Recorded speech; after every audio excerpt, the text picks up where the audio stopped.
Good day, America. Stand by for news. Actually, not much news, but here visiting EVTV is Collin Kidder, our chief scientist and software architect here at EVTV. And because of the coronavirus, you've been a teleworker. Yeah. He telecommutes from Sparta, Michigan. Actually, how long have you been doing that? About 3 years. 3 years? Since 2012, Colin. 2013, something like that. At least. It seems like 3 years, but it's been a long time then. actually, That's 7 years. yeah, it's 6 or 7 years. But you saw the coronavirus coming even then. Apparently.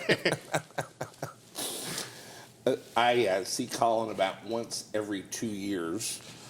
If we have a total eclipse of the sun, that'll work to get him here. And that's about it. Oh, you came down for the Model S battery module decode. We had everything spread out on the table, and we're trying to figure out how they're talking. I think that was the last time. So,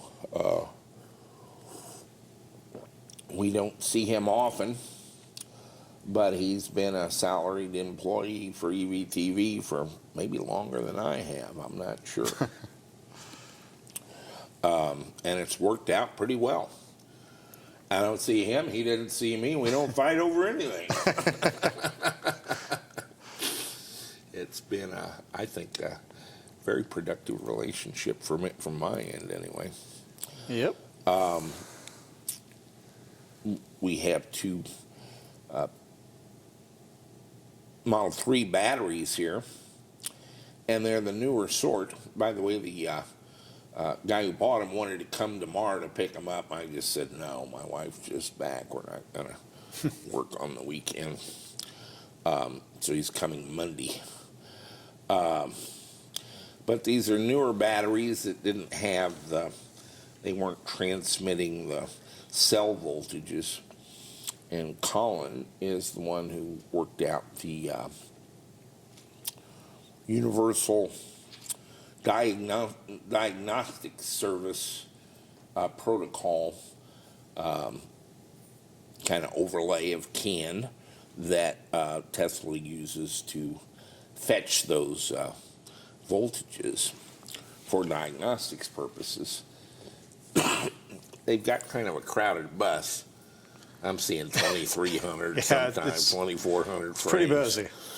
And so they took off these cell voltages, and he did a bit of code about, I don't know, 35 lines or something. And I put it in our program in about 20 minutes, and I've forgotten how it works, and I haven't had to revisit it. It just works. What did I do? Oh, I made it where it didn't do it until our contactors close, just so I don't throw errors when we're not really up yet. But that's worked out very well. The main project for a long time, man, are you slow? Yeah, it seems that way. And it's kind of over my pay grade is the modules. That little Batman Robin board has turned out to be a son of a bitch.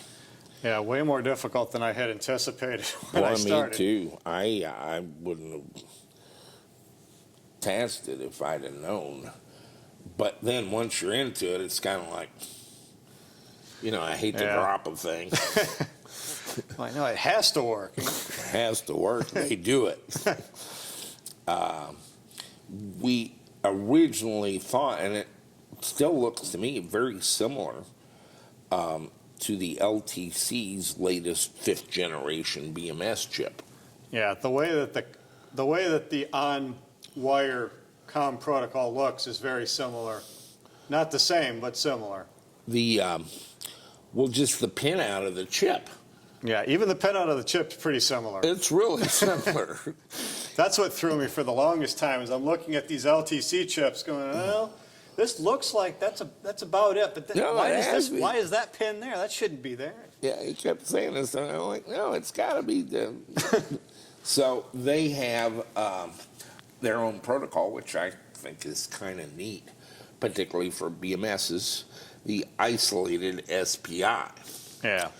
Serial peripheral interface. I'm not an SPI fan, I got to tell you. Anyway, but if you're going to do SPI and you have to isolate it, that little transformer system. Yeah, it's fully isolated. Those transformers are probably isolated to 2,000 volts or better. Yeah, it's So- kind of cool what they did. So they invented this. How do you say it? ISO SPI or ISO SPI or? I've been in. Have you ever heard it pronounced by a humanoid who I've would been in know? embedded electronics for a long time, and I still don't know how to pronounce SPI. I say SPI. A lot of people say SPI, like SPI bus, but it just doesn't feel natural to me, so I say SPI.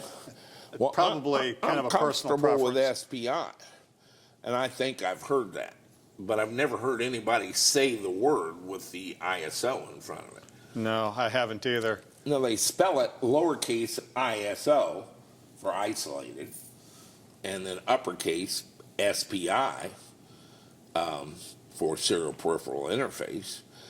It looks perfectly rational on paper, but I've never heard it pronounced. Yeah. It's like that with a lot of embedded terms. Like, I'm not really sure how you're supposed to say much of anything. I think I know, and then I find out later that everybody says it different. You Like, know, at least I've heard CAN bus enough times that I know that people call it CAN bus, not CAN, but not CAN or anything like that. So we ordered LTC kits and development boards, and I've got a pile of that stuff over there, $1,000 worth, I'm sure. That doesn't apply at all. Yeah, and the strange thing is we had a report that one person said that the LTC example code and the LTC normal chips would be able to talk to it, but it never happened for me. Well, So- I don't think it ever happened for him either.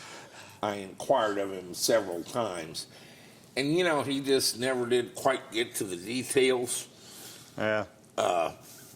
or actually any indication that it had worked. So if you think you're going to use the LTC ISO SPI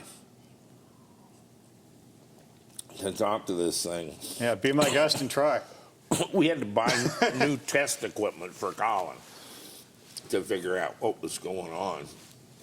And faster oscope with more storage.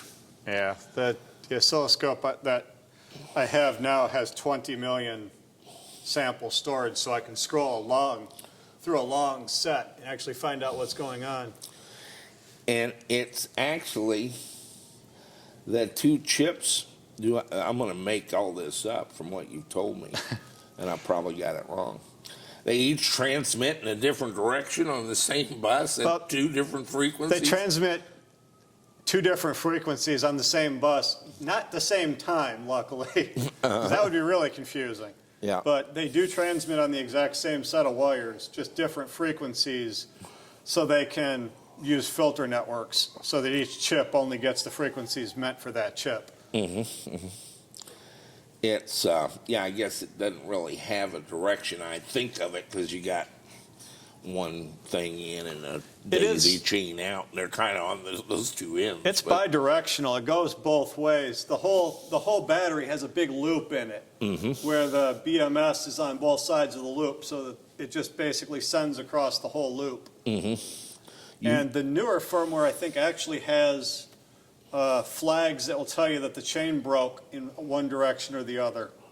So it can detect, and it'll throw an error if the ISO SPI bus breaks in either direction. So it'll throw an error, but you can still read all. You can still cells read it, of all yeah. modules. And that was the goal. The goal was, let's say there's a break right in the middle. Now sending one direction, you can only get to the middle that way.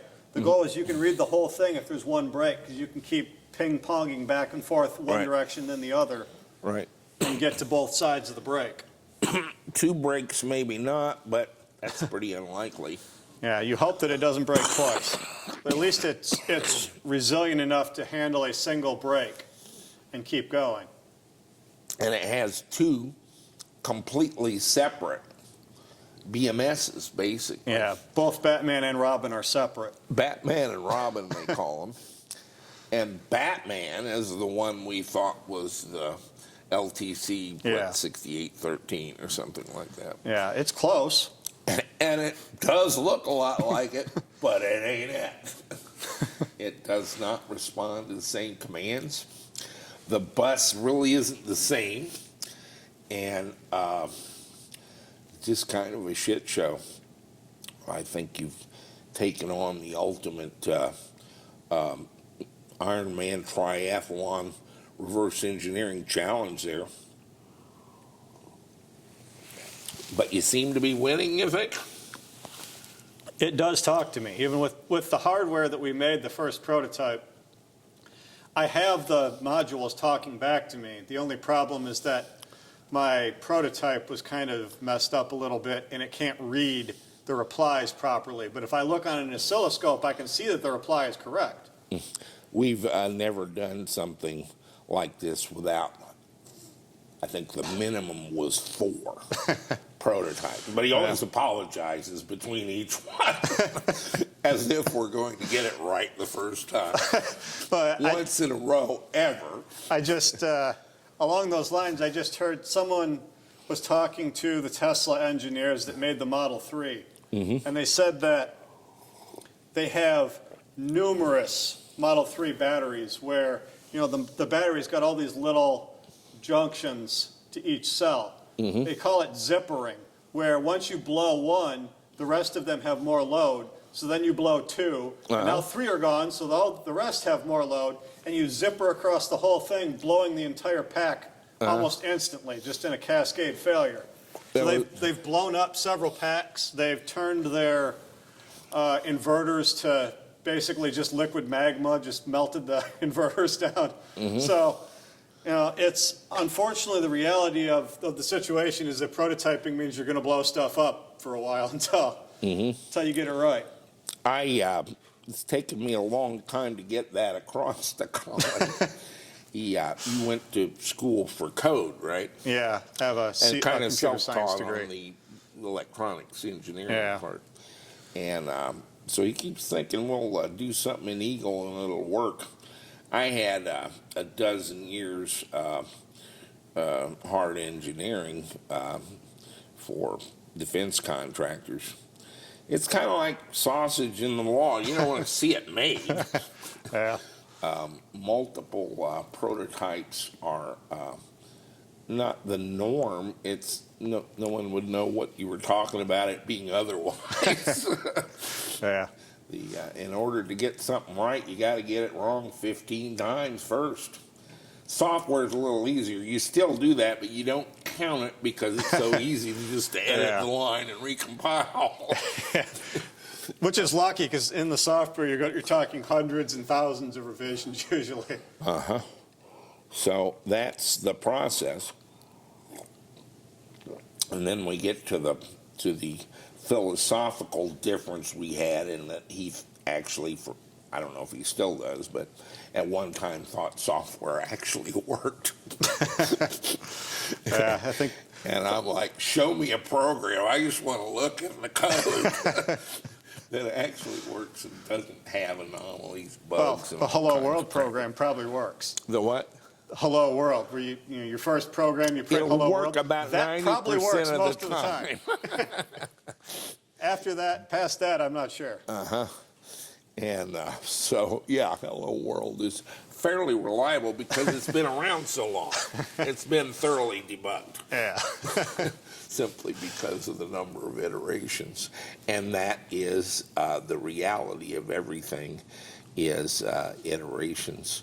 At my age and experience, it's like, here's a brick wall, here's my head. This is probably going to hurt. But I know who wins, because the brick wall can't run away. And it can't quit. So eventually the cranium breaks through and the wall tumbles. It's how many blows and how bad do I want to get there? Yeah. And some things are just too expensive for any possible market for it, which is mostly what we do here is spend 3 months developing something so we can sell 7 of them. But it's interesting. I can't wait to get to work every day. Yeah. It's kind of fun to get to do that. And Tesla makes it funner all the time. Yeah. Everybody who has to hack on Teslas is always complaining about Tesla changing things, but it does make for excitement. Well, the constant thing, and I confess I've fallen prey to it, but only for moments. Part of the hacking thing is to get in the head of the guy writing the stuff. And it's usually a big team, and 2 guys are the only ones really writing anything. The rest of them are all offering a lot of advice and how you ought to be doing it, yada, yada, yada. And so in our position, and everyone doing this, there's always the core belief that Tesla doesn't want me to do this, and they're figuring out ways to stop me. They're putting in security and tricks to prevent me doing this. Yeah, definitely that's really the impression that it's easy for me to fall into, because every time you turn around, they'll break a means of getting into the units. Like I did get root on a Model S dash, but newer systems, you can't do that anymore because they closed that hole. So it does feel that way. You feel like kind of an adversarial relationship where you do things, then as soon as Tesla hears that you did that thing, they close it down. And you may be right. But the ones that I'm intimately familiar with, once I became intimately familiar with it, I'm like, oh, I see why they did that. It hadn't got anything to do with me. It's like, oh, yeah, why didn't they do it that way in the first place? That only makes sense. But some of it, especially recently, I agree. It looks a little bit that way, but I'm resistant to that belief system because I've been Charlie Brown with the football so many times. Where later, when I got more familiar with it and saw what they were doing, I'm like, oh, shit. Well, yeah, duh. and followed by, why didn't they do it that way in the first place? That only makes sense. Yeah. There's some things having to do with reliability and integrity that you only fix after it's a problem. Yeah, there's theories going online too, which are probably accurate, that there's some things that Tesla does that make it harder on the hacking crowd to hack gear, but they're not doing it necessarily to spite you, but because the National Transportation Safety Board doesn't want people to die in car wrecks. So there's some things you have to do to comply with the law or regulations. Well, I've heard Elon Musk state explicitly, and he's been around a long time. He was a BoardWatch subscriber 25 years ago, that he's not going to spend any time or money trying to keep you from doing something on a computer you've got sitting in front of you. Yeah. It's just a loser game. But like their over-the-air updates and communications, they have to guard that and shut down anything that comes up because of the possibility of someone remotely controlling your car, getting access to their supercharging network or something like that. So they actually offer rewards but they only give them if it's really something like that. Yeah, most of their rewards are geared toward the over-the-air Absolutely. update type of system, or their app and things like that, that if you could hack into and remote someone else's car to you, that wouldn't be good. No, it would not be. So the most of their, I think, happening either right now or soon is a convention. I think it went all online now, Pound. Yeah, because of the coronavirus. Because of the coronavirus, but they're having bug bounties for, can you break into the car remotely for that reason. Oh, yeah. Now, they're basically giving cars away. You know, if you can do it well enough, they'll give you the car. I understand all that and approve of it. Network security is kind of a different topic. And I'm in the Elon camp. If it's a computer you got in front of you, it ain't secure. They still do throw some roadblocks up there, even on the local stuff. Like you can't, the dash or the central computer on a Model 3 has Ethernet jacks on it, but they don't do you tons of good because they do have it locked down. Well, unlock it. Actually, I do know the way to unlock it. Well, see, if you've got the computer in the room with you, here's a brick wall, here's my hand. Oh yeah, there is a way to unlock it, but by default, you can't do that. Well, that makes sense to me. By default, you can't do any of this. It's you have to learn, their system, and that's pretty much it. So I'm on board with the network security thing, although I moved to school, if you want a computer to be secure, you disconnect it from the network, unplug it from the wall, take it out in the backyard, dig a hole, bury it, cover it over with dirt, pour a concrete slab over the top of that, and mount a sign saying "nothing to see here." Yeah, and even that might not be secure. And it's as good as you can do. Yeah. And but network security is a worthwhile battle to be involved in because of the propensity for people to do disgusting things. I used to run wide open networks at Boardwatch, and if you broke into the computer, it just popped up a menu and said, press 1 to, reformat the hard drive. Press 2 to submit a resume. Yeah, it's definitely true. I mean, back in mid-'90s, late '90s, I don't think too many people were all that worried about internet security. Next to nothing was locked down. Well, the whole idea was for it to be open. And, we've had this conversation about open source and open everything. It's the right idea, except in the real world, it has some unintended consequences. We once did a program and then somebody hijacked it and announced that it was theirs. I'm like, I make the hardware for it. What are you talking about? I've got the TV show. Nobody knows you exist. Yeah. But it's that sort of thing you run into.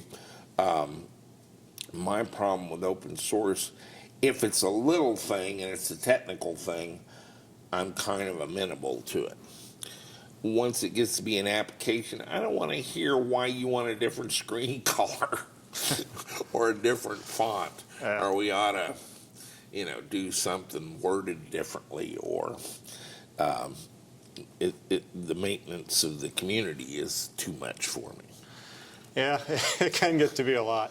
You do a lot of open source stuff, and you get a lot of suggestions, don't you? Yeah, They're not contributions, they're suggestions for you to do more work, not somebody doing some more work.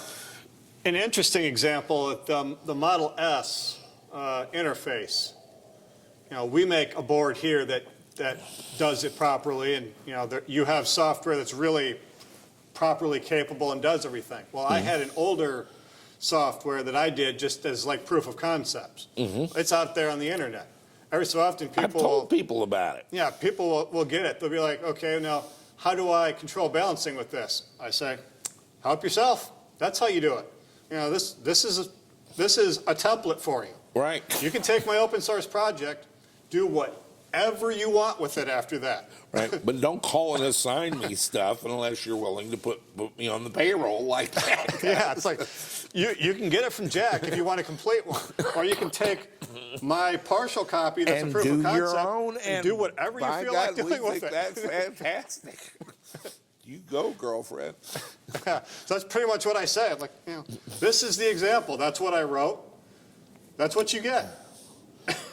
So After that, it's up to you. You can fill it out any way you want to. So And my most people are, you know, they're amenable to that. They're, okay, fine, I'll do it. Yeah. that's not been my experience. They might say that, and then they never do anything. Yeah, I don't know if they ever do it. It's mostly my free stuff, free software, except if it just did this, it would be even better. Why don't you make it do that? Yeah. Well, I don't need it to do that. Well, but I do. So yeah, I do get some tech support of people. Well, my interface isn't working. Did you build it yourself? Well, yeah. Well, it's going to be kind of hard for me to figure that out, isn't it? You know, I can give you some tips, and I do try. But you know, if you built the hardware yourself, I don't know why it broke. The heart of our enterprise is a little board Collin and I worked on years ago to go from the SAM 3X to the ESP32. And it's a great little board. We had 4 or 5 prototypes, and I think we've changed it a couple times since then. But it has 2 CAN buses on the board, which most of the ESP32 stuff doesn't have. No. And what else? It's in the same form factor as a CAN Dewey, so you've got a template for shields. Yeah. And we sell it. It's for you to do anything you want to with it. It's like, as in, write your own code. And a guy kind of collared me the other day by email. He had bought one from us and was very angry that it didn't work with SaviCan. It does, though. Well, you know it doesn't. You have to put some software on it. Well, yeah, you got to put the software first. on it. But I mean, the software is open source. You can, And I Go put it told on him, there. I said, well, hey, there's some great news. No, the board didn't come with it. We don't know what the hell you want to do with the board. Yeah. But here's a link to Collin's ESP32 RET. And that is the ESP32 version of the board reverse engineering tool, which is just a small program that will read CAN and spew it through the USB port or wirelessly. Actually, I do a lot of it wirelessly. yeah, And it's a simple well, it's actually a pretty neat program. But you just download it and compile it and upload it to the board. Well, that was a lot of trouble. isn't there there's a binary updater for that too? Even you can just double click, it'll upload to the board all by itself. Well, I'm not even sure I knew that. Is that on GitHub? I thought it was. Maybe it's not on GitHub. There is one. I think I've sent it to people before. Okay. Probably should be linked to on GitHub. It'd make it a little simpler for people. But he just thought the whole thing was too complicated. I said, part of SaviCan, if you think this is complicated. Yeah, the learning curve goes up from there. Yeah, SaviCan's not, it's hard for me to keep up with what he's doing in that thing. And I only use parts of it. It's like a full suite replacement for Vector's whole thing, really. and you've done a marvelous job with it. I got to get you a Macintosh. It does crash sometimes on the Mac, but I've used it very successfully. And with that board, and it's the way I do can starting out. I just recently had someone who said, well, SaviCan's a little heavyweight for me. So I helped them a little bit. Technically, ESP32 RET for wireless just presents itself as a telnet server. So use anything you want, connect to the telnet server, and it starts spitting out CAN frames in ASCII. So he just wrote a little Python script and was able to do it, which is neat. I mean, I like to hear when people were able to build something else and get it to successfully talk to it and, build another tool that maybe people could use. The SaviCan is kind of heavyweight. I have never understood why you open source that. Has anyone ever compiled it but you? People have. In fact, someone compiled it for Raspberry Pi. You can run it right straight on a Raspberry Pi. So it does work. Well, it's a very advanced program. I'm sure you got 1 million hours in it. It's you wrote that in Qt? Yeah, that's one of the reasons that it's open source. Is the Qt license is horrifically expensive if you don't go open source. Oh, well, that's why he did it in the first place, was Vector's Canoe and the whole suite was $10,000. And I'm not busting Vector's ass. When they did that, there was like 35 guys in the world that needed it. Yeah. It's like when you have a real low volume demand for something like that, that's where it was. Today, there's over 70 people that need it. Yeah, it's still a small market. But in terms of SaviCan writing it, I would say that I wrote probably at least 90% of it. There are other contributors. So some people, it's nice, they do actually contribute back patches, and mostly it's bug fixes and not gigantic big changes. But, so I do have a variety of people that contribute to it, but probably 90 or 95% of it still I wrote. Yeah. And it's quite a resume builder. My main fear is somebody would see it and immediately hire him away from me. But they all tend to be in California, and you don't leave Michigan very easy. No. Your family's there, your wife's family's there, your dogs are used to the place. Well, yeah. And I can't, for me, California is kind of a no-go. So now I say that on video, and now the job prospects are going, wait on California.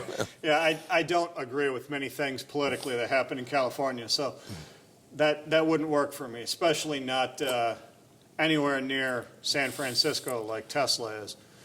Well, you don't need to actually have a house there. You can just live on the sidewalk. Like half the people in San Francisco. Exactly. No, I'm with you. California's not like back here in the States. I used to get calls from headhunters all the time wanting me to, a lot of the defense industries in California. Yeah. And here we can double your pay to move to California. Well, that would be a pay cut. Yeah, that's the other thing. People say, well, if I go work in, Fremont for Tesla, they might pay me $150,000 a year. Well, yeah, but it costs you $100,000 a year to have a house. Yeah, so, that's living in a one-bedroom apartment or the parking lot out there. So yeah, that is the thing, and I always wondered why. Tesla has a presence in Grand Rapids, where I'm from. They have stamping plants, and I know. Oh, they bought that tooling company. They bought a tooling company in Grand Rapids. They do tool and die in Grand Rapids, and I know laser places that probably aren't supposed to tell me they do it, but there are laser places in Grand Rapids that laser cut parts for Tesla. So I know that Tesla has a presence there. So what I wonder is, the median price of a house in Grand Rapids is like $220,000. Why don't you pay your embedded firmware engineers $120,000 to live in Michigan, they'll live like kings. Right. You know, the houses aren't expensive. The real estate values are going up like crazy. The economy's booming in Grand Rapids, but it's way cheap compared to Fremont. If you already have a presence there, why don't you? Collin, they don't even think that way. They don't believe we're real. When we tell them that, we live in a $200,000 house, they're like, well, that must be a slum. Yeah, No, it's 3 stories on a half acre. Yeah, you can get nice houses You're lying. for $200,000 in Grand Rapids. It's for $300,000, you can get a really nice house in Grand Rapids. It's Exactly. not expensive compared to California. Well, yeah, this has been the case since I got out of the Navy in 1979. I was living in San Diego. And I was kind of working on the side for Tektronix, who makes a lot of test equipment and stuff. And was very well thought of there. And they wanted me to stay in San Diego. I'm like, nah, I'm going back to Missouri. We got the beach here.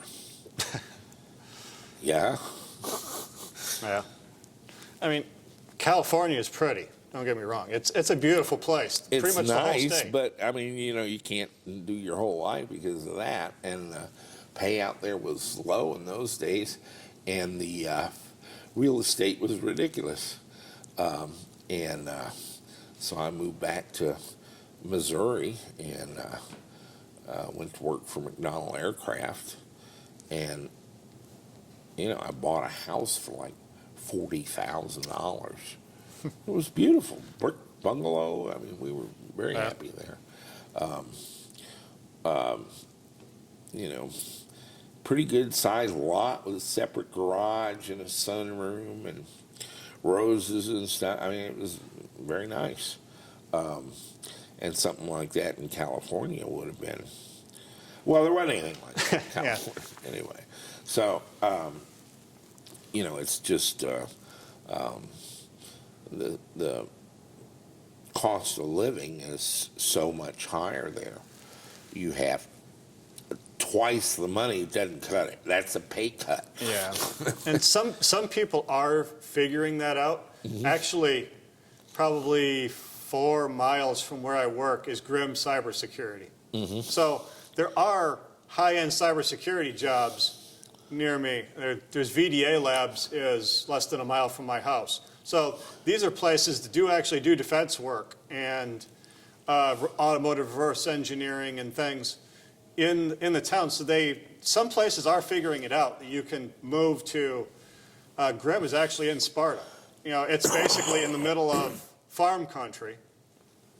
U-Haul has a serious logistics problem, repositioning stuff from Nashville back out to California. Yeah? Yeah, it's a steady flow of U-Haul trailers into Nashville from California. And speaking of Tesla, you may get your wish. They are looking in the Midwest for a location for their Cybertruck. And Nashville's kind of top of the list. I think the Austin area is on the list. And, yeah, I think Austin's big for cybersecurity jobs. Mm-hmm. Well, this is for the Cybertruck. I don't know how secure it needs to be. I hope not real secure. Well, yeah, it's going to have some big batteries. I want to crack at them. Yeah, I do think to some extent the mindset is changing in some places, that you might not have to always build in California or Austin even. Austin's probably pretty expensive compared to some other areas. You could build in rural Nebraska for all it matters. Mm-hmm. And a lot of the people that work at Grimm near me have chickens and farmland. I mean, mm-hmm. they do that kind of as a hobby. So you can be in cybersecurity, and because you live in the farmland, you can do your hobby of having chickens. You can have cows, and you can have basically both lives. You don't have to be just a city slicker, kind of way. You can do your high tech job with a low cost of living, and you can have kind of a farm life, a quiet farm life, and you can kind of have everything. So they're figuring that out, that it's possible. So you're in the egg business, aren't you? Yeah, I have 41 chickens. Wow. And Collin this past week turned 40, so he's not the kid anymore.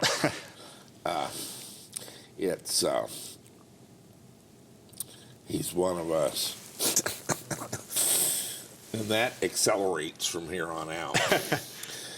The distance between 40 and 65 is about 2.5 years. Yeah, it does feel like life accelerates as you go on. Like when you're a kid, between the difference between 18 and 25 seems huge, but the difference between 30 and 40, you're like, was nothing. I think it's actually very real. I think you gauge time as a percentage of your existence. That's what they say. Yeah, so if you're 5 years old, a year is like 20% of your life. Yeah. And if you're 20, a year is like 5% of your life. And so it goes. Yeah. And this gets worse as you get older. Yeah. Now, so for me, it's like 2% of my life is a year. Yeah. My life now is a blur of garbage takeout days. I can't even stop I get the year wrong half the time. It's just whipping by so quickly that I can't pay attention. But yeah, you've got the best of both worlds: dogs and ducks and chickens and Yeah. the whole thing. Yeah. I kind of am of the libertarian mindset, so I like my freedom. If I have 41 chickens. If I want 41 chickens, I could have 41 chickens. If you want 42, just as good. Yeah. So in California, you don't get that freedom. There's a lot of things where, I mean, even where I live, there's homeowners associations and stuff. If you want someone to be the Gestapo and tell you what you can and can't do, you can find it. You can find that. Yeah. But yeah, it's easier to find freedom in places that aren't California. Well, Texas is pretty good for that. I lost 2 brothers to Texas, and they just never came home. Yeah. It's because it's just got a mindset. What was it Andy said the other day, that they have a special provision in law regarding the murder down in Texas. That's the he needed killing defense, and it works pretty good. I hear Texas is, I think, one of the only places where it's legal to shoot people because they broke into your house. Not because your life was in danger, but they broke into your house or your neighbor's house or your neighbor's car. Or, Would just you just your believe stuff. Missouri has a Make My Day law? That's what that's called. And Yeah, it's the you same definitely here. cannot do that in Michigan. Just protecting your stuff is not a valid excuse for killing people. Well, that increases the population, I guess. It is here. Well, the theory is if they break into your house, they're probably not there to do you any good. And if you perceive that as a threat to your life, it's how do you discern that that's not the case? In Michigan, there is the stand your ground law. If someone breaks in, you can essentially, into your house anyway, you can assume that they're up to no good and defend yourself. If they break into your car and you're not in it, then your life wasn't in danger. No, so. we can't shoot people because they break into our car. Things like unless that. We're in the car. Yeah, if you're in the car, it's a different story. So, But the presumption in Make My Day law states is if they break into your house, they intend to kill you. yeah. And they have to prove that they're actually there for peaceful purposes. Yeah. In Michigan, basically, it's if you thought your life was in danger, or if you had a credible belief that your life's in danger, or someone else's life is in danger, then, obviously you could defend yourself or somebody else against bodily harm. I think that's reasonable. I'm not sure whether I'd agree with, in Texas, if you caught someone breaking into your house and you're coming home, you could basically shoot them, and I don't know that that's necessarily what I would want to do, whether it was legal or not. But it's legal in Texas. Well, that's the issue. Isn't what you should do. It's what the state should be enabled to do. Yeah. And I'm of the libertarian bent that you are. Yeah. I really only hang out with Republicans because I'm allergic to Democrats. And libertarians don't organize well, so you No. can't have a political party because we do not recognize power structures and That's- have meetings and so forth. My And- congressman is Justin Amash, who got kind of famous for being a major libertarian firebrand, but he ran as a Republican. Exactly. Now he's pissed off the Republicans so much that they basically have shooed him out the door, and now he's an independent. So we'll see how that works, because this election cycle he's running as an independent. Kentucky's famous for that. We've got Rand Paul and what's his name, Massey, Thomas Massey, Yeah, Thomas and Massey. they're both flaming libertarians in Republican clothing. Yeah, in the Republican Party, which is fine by me. If the same type of thing happens in the Democratic Party. I mean, you have Bernie Sanders, who's obviously not a traditional Democrat by any means, running as a Democrat because he wants a chance. So I guess it goes both ways. The Green Party or the socialist type people. I don't know if Bernie wants to call himself a socialist. I think he does.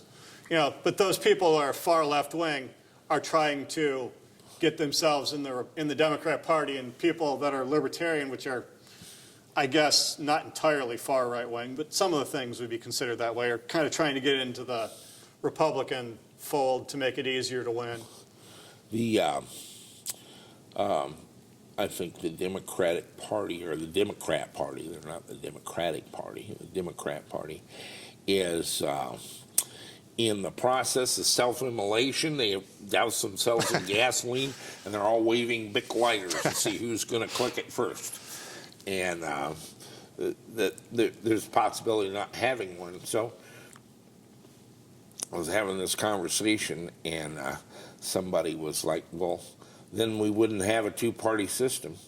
I said, oh, yeah, we would. In about 15 minutes, the Republicans would simply split into two groups and start firing at each other. It never fails. There's always going to be a fight. There's always going to be a fight. So that's the thing. So they have actually, China as a supplier has been tough here recently. Yeah. Because of the virus, and again, it's mostly the social distancing and stuff. In China, everybody wears a mask. They're intently trying to tell us we don't need them. In China, they're required by law. And it was considered patriotic to stay home, whether you had the virus or not, and simply not leave the house. So, but it's been quite an evolution for us in getting stuff out of China. The prototype 2 on the module boards, it's in the air. I have a DHL tracking number.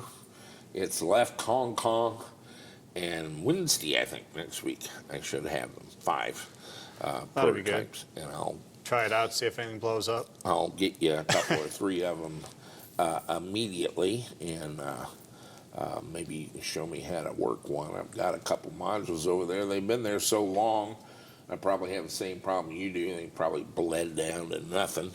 I never charged the second one you sent me, but it's down to like 2.99 volts, which is fine. The first one got a little destructive, but that's which is part of the prototyping process. That's the one that I actually took the BMS board off of the battery pack. So we're probably some of the only people who ever had pictures of the underside of a board. Just unfortunately, you can't put it back on very easily. Yeah. So I don't recommend taking that off.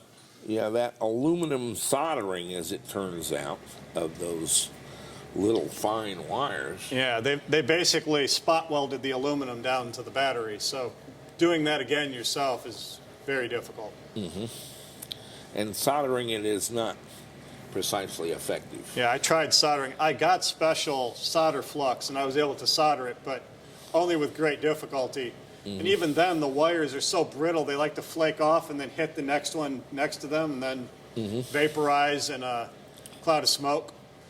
That doesn't really help anything? I accidentally did something right in the stock market in January and made enough on Tesla stock that I immediately ordered a Model Y. I hear they're taking delivery of those soon, for some people. It's supposed to start today, Oh, so really soon. March 13th, Yeah. which is 2 days shy of a year of their rollout.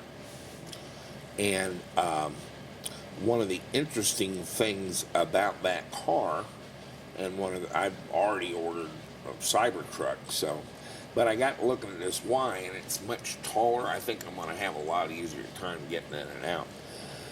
But one of the interesting things about the car is the dramatic reduction in the amount of wiring.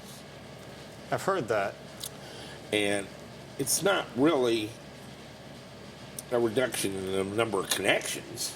It's like the battery module, the ribbon, Yeah.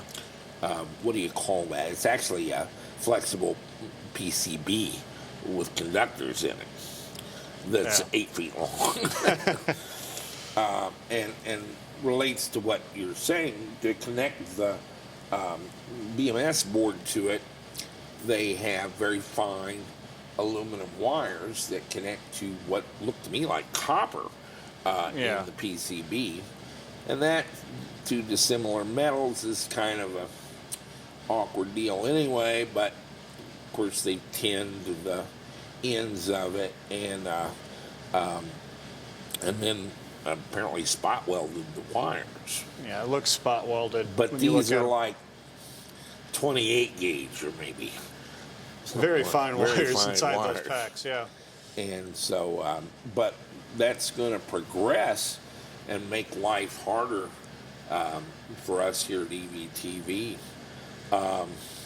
I've got my queen of wiring harnesses working on it, but this little control connector for the batteries, right now, the guy I get batteries from, I'm like, if you don't have that harness and the power cable, I don't need the battery, because we can't source the connectors. And she had me up to ordering 200 of these to be able to get them at all. Now she told me this week, 6 weeks later, that she doesn't even think she can get them then. Yeah, I've had that. I think I was trying to order something either for Enerdell packs that I have or Leaf, Nissan Leaf. Mm-hmm. And the minimum order quantity for the connector was 50,000. Mm-hmm. No, I don't need 49,999 extra. Well, you can usually find in Singapore or Hong Kong or somewhere some sort of sub-distributor that will sell you a couple hundred. But I ran into the same thing with a Leaf. I had a guy working on a Leaf controller, and we got it all working pretty good. Yeah. But it's a 24 kilowatt battery. Yeah, it's not large. They changed the whole thing, in 2013. So you got the 11s and 12s, and then it's different in 13. Yeah, I think for the 13 was connectors. different, and then like 2018 is different again. But the big thing is, we just couldn't find a source for the connectors. I And- ended up I have a Nissan Leaf inverter sitting at work. I ended up 3D printing the plug for the inverter because I couldn't find one. What's his name? Phil Becker. His son goes by Wolf or something. Oh, Wolftronics. Yeah, Wolftronics. So he makes a 3D connector.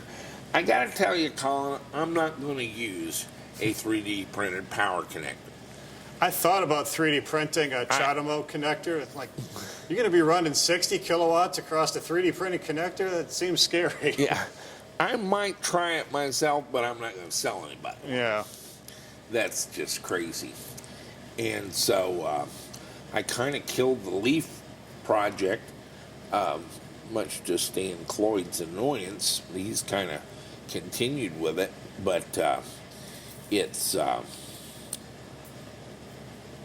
not enough battery, for one thing. Yeah, we have the Enerdell packs that I've got are 24 kilowatts as well. And the pack is maybe half the size of these and 24 kilowatts, so it's not even that space efficient. The dirty little secret, it's not a secret, I've told you all. You don't believe it, and I've tried to be gentle about it, is moving into a point of use generation and storage of energy.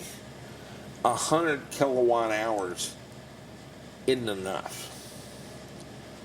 The future, you're talking about a quarter megawatt hour, 250 kilowatt hours of storage, or it's really not going to work for you. Now that sounds horrible based on today's prices and Yeah. and sizes and so forth, but in the future that could be this size and $4,000. Yeah, And at that point, it'll kind of make sense. As I've said many times, if you see me doing it, you can't afford it. And by the time you can afford it, I'm not doing it anymore. That's not to brag about having money. That's that when I'm doing it, it's all one-off. It's all single stuff. It's 3D printed connectors. Yeah. It's it doesn't make any economic sense. And if I wait till it makes economic sense, well, I can't. It might not happen at all. If we demonstrate it, people will say, "Oh, well, that, I can make a buck doing that," and rip me off. That's what I want them to do. We're not set up to be a factory, and my nightmare of all time would be to own a factory. That's not what we do. But developing the conceptual model and proving that something can be done is what we do. And fortunately, there's enough like-minded people who want to play with it and do it themselves and perhaps improve on it that they give us a little oxygen buying our stuff to be components in a larger picture or project that they have. So that's kind of how it works. But we can't set up to make, even 5 of these a week. We don't even have that kind of space for people, and we don't want they're them. Big. So that's what I'm saying there is by the time that is properly productized and done at any scale, why would I be doing it at all? Somebody's doing it. And so it just doesn't make any sense. Tesla reached a point where, in my estimation, they could build a better car than I could for less money than I could. That is kind of the thing where originally when I got into electric cars, we were talking about building this and that. But Well, if you wanted one, you had to build one. yeah, 'cause now, if you've got enough money to build an electric car, you probably could spend 30 or 40 or 50,000 on a Model 3. Well, yeah. If the world only consisted of Leafs, I want an Escalade, or I want something else. But Tesla's is sufficiently better, and now they're going to do a Cybertruck. I just don't need the Escalade. I'll wait and get the Cybertruck because it's so much better, and it's better in creature comfort ways. I can make a car that goes that fast. I can make a car that goes that far. Can I do that? No, but close enough for government work, close enough for my needs. But, man, that air conditioning system they've got and the keyless, my phone is my key, and the over-the-air updates and so on and so forth. Well, we do over-the-air updates now, most of our stuff. But you get my point. They've just engineered and produced a better car at scale than I can make for the same money. I'd never done an EV, really. Maybe some of the Porsches, but the later stuff under $35,000 or $40,000 for the car, and I think I spent about $160 on the Escalade in the first pass. Yeah. I So think, here's a $40,000 Model 3. What am I supposed to do with that? it seems like these days, if you're going to build your own electric car, it had better be something really special. Like, we had done an electric 190. That's a pretty special car. It was very special. In that case, maybe it's worth it to make a custom electric car because you can't buy a thing like that. And I think people will be doing that 50 years from now, Yeah, converting beloved vintage ICE cars to electric. It's not going to end. It just doesn't need me. Yeah, and it's not the low end stuff. A lot of the DIY market originally for electric cars were people putting lead acid batteries in and DC motors and trying to spend $10,000 total to convert a car, but it's just As not you know, lucrative anymore. I've never been very sympathetic to the bottom feeder movement. Yeah. I never did any of this to save money. It was to save the world. But That I'll do. I'm not going to save, if you build an electric 190 and it's a $120,000 car, then maybe, Well, yes, it's a desirable collectible. A collectible car is neat. Representative of our history and past. Is neat. Even those nowadays, they're just basically taking Tesla parts, and it's basically a Tesla with a classic car over top of it. We pioneered that part. So yeah, we kind of did that a little we were earlier. the first but- one that did the drive unit and so forth. So all that's good, but at what point does it no longer need my tender attentions? Yeah, I think that market's pretty well sailing on its own. Yes, and it's. I don't look forward to the end. I think people will be converting cars 50 years from now. Kind of like hot rods have been with us from the beginning of automobiles, and they are still with us. And people are serial hot rodders. They'll spend $125,000 building a hot rod, sell it for $70,000 so they can start the next one. Am I making this up, Richard? No, The fun it's is the real. process, I guess. Yeah, it is the process.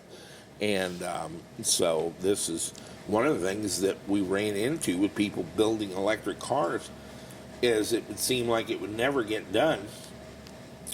And they had their garage, and they had their car, and they had their radio with a Cardinal baseball game on it.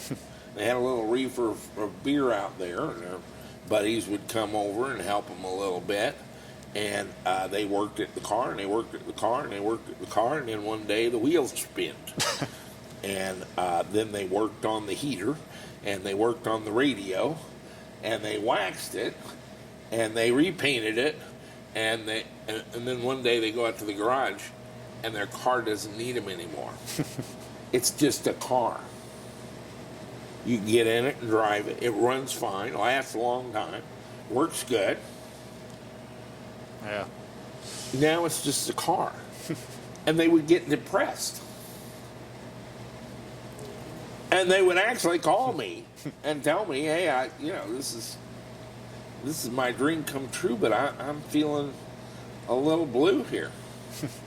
That's because your car doesn't need you anymore. Yeah. Oh, well, that's awful. How can I cure that? Start the next one.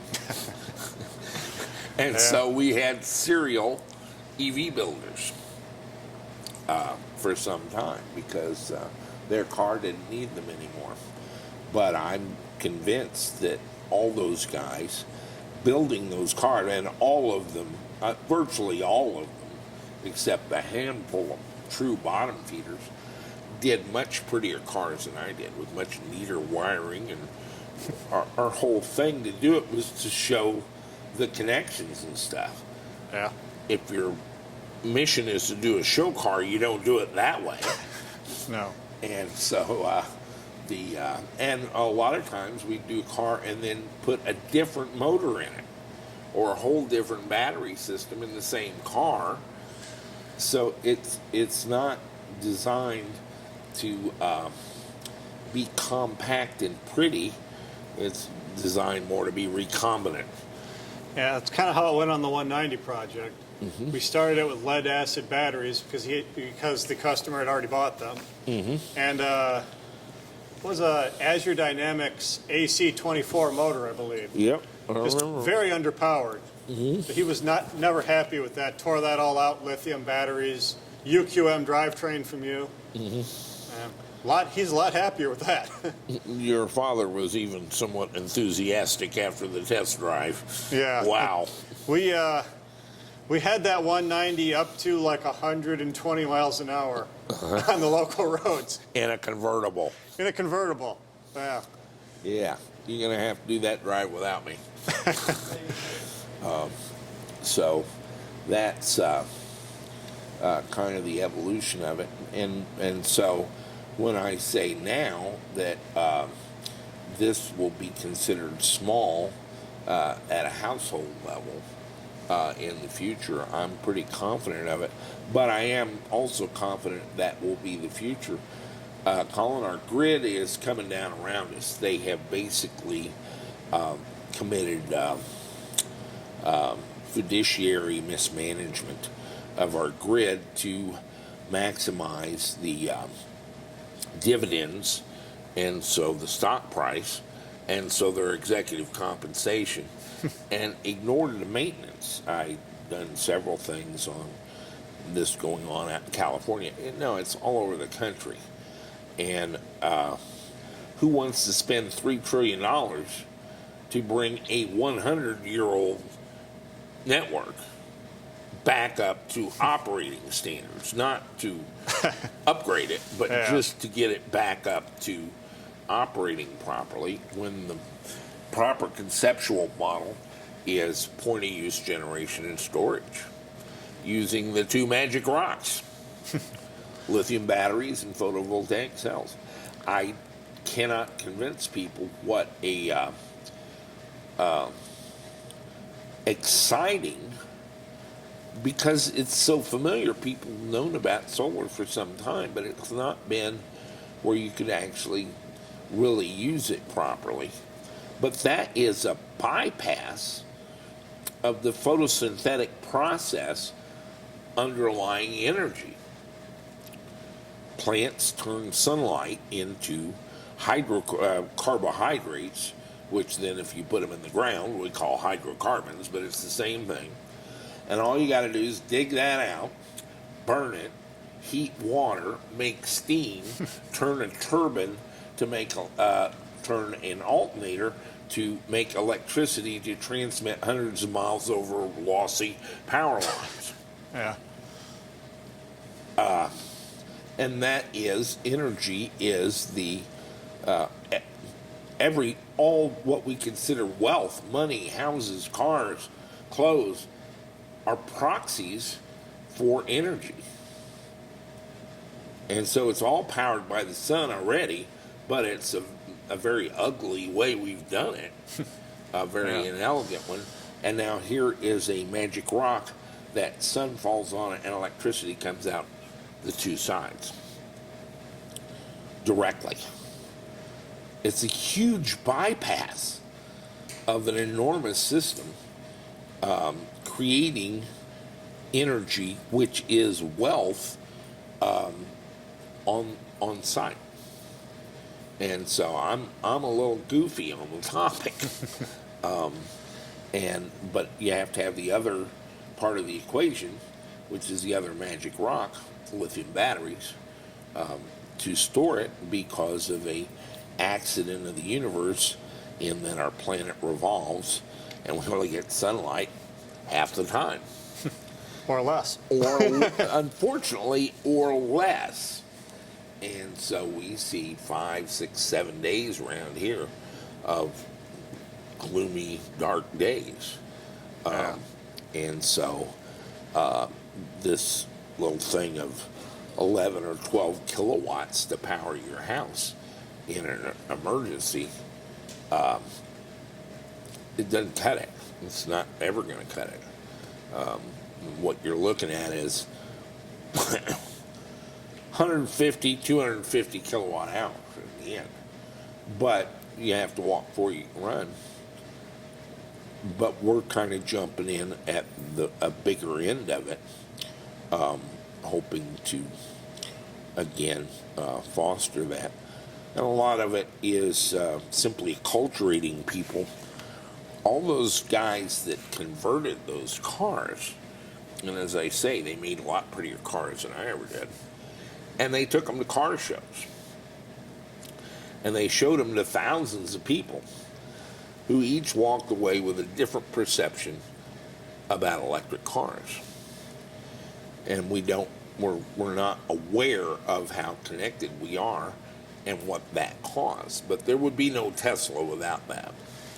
I think a lot of people who build electric cars too might underestimate just how much the general public loves electric vehicles, especially in the early dawning before Tesla wound up very well. Mm-hmm. When we took that 190, it was finished, I think, the last time in 2015. I mean, Teslas existed, but they weren't very common in Grand Rapids. People just loved to see that car. My dad could take it to car shows, and people who had probably even more money into souped up hot rods and things got no attention because people love to see an electric vehicle. I was embarrassed to take an electric vehicle to our local car shows. People would be crawling up on the hoods of gorgeous, just everywhere. Gorgeous, very valuable historic cars to get a better look at our electric car. And it would really kind of, they were always gracious about it, but it really kind of torqued the jaws of the guys who had historically done this and put so much time and effort into their beautiful show cars. But even if ours was ugly, it was electric. Yeah, it definitely, people, their imagination was captivated by this new electric vehicle trend, things they hadn't seen really before. And our first EVTV was May of 2009. There was a Tesla. You couldn't have it. And in fact, it was a running joke about when the Tesla Roadster would finally be available. And they were kind of saying it was shipping then, but it wasn't. And you just couldn't. And they ultimately sold 2,400 of them in all their put-togethers. So it simply was not available. And then I almost bought one, but it was $126,000 by the time you got carbon fiber and stuff. And I'm just like, this just doesn't make sense. Yeah. I'm not going to spend $126,000 on a car. I did spend $107,000 on one of the early Model S's, but it's so now I've got a Y on order. But what I was referring to was the change in the way they do wiring. Yeah, is going to make it very difficult to do the sort of things we do, interjecting between connectors and so forth, because they're going to be built in kind of like the rails they had in the Model S battery that are all enclosed or insulated, and they were really power bars and stuff. Yeah. That's how the conductors are going to be in this, so they can assemble it more easily with robots. it's definitely harder to get into those connectors or onto those little ribbon cables. Well, that's in a Model 3. The Model 3 had 1.5 kilometers of wiring in it. I don't remember the Model S, but probably something like 3 or 4 kilometers. And the Model Y is going to have a couple of hundred meters of cabling in the whole car. And so, but it's like that flexible PCB conductor ribbon on the, it's after the same conceptual model as that on the Model 3 battery module. And that's why I said when we took the first one apart, looking at that BMS board and the conductors and so forth, this isn't like any battery on the planet. Which sort of gets us to the thing GM this past week held a thing about how they're going into the electric vehicle market and all the things they were going to do. Now, they've had this announcement several times before. Yeah. Introduced the Volt and the Bolt.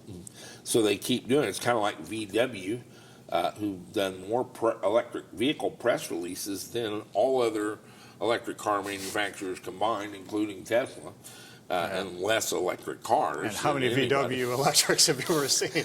And so it's, but VW, the CEO said this week that Tesla had a 10-year head start, a 10-year lead.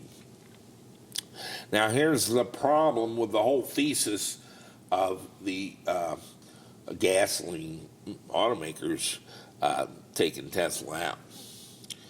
They're on about a 2.5 to 3.5 year design cycle from the piece of paper to the or from the concept car to production is 2.5 to 3.5 years. The Model S was rolled out in prototype form March 15th of 2019. And today, March 13th, 2020, they're shipping the first cars.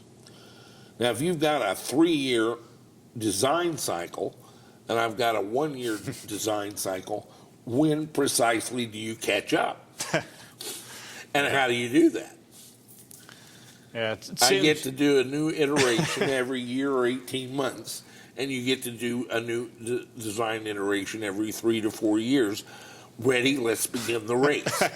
They do say that, you know, the larger the corporation, the slower it moves, and that's the biggest problem with the automakers is that, you know, they don't have that kind of agility.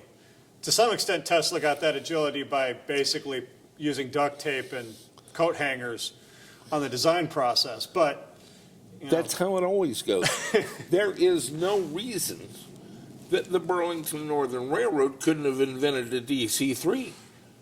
They had the aluminum. Yeah. They had design engineers.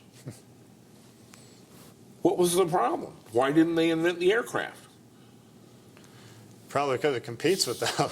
Well, it's a disruptive innovation, and when you're built to scale things, and this sounds like I'm anti-corporation or anti-big corporation, that's exactly the tool you need to make millions of something, anything. Yeah.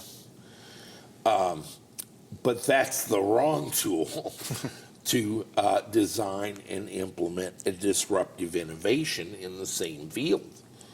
It has all the wrong skills, all the wrong people, and all the wrong building because they're two different processes.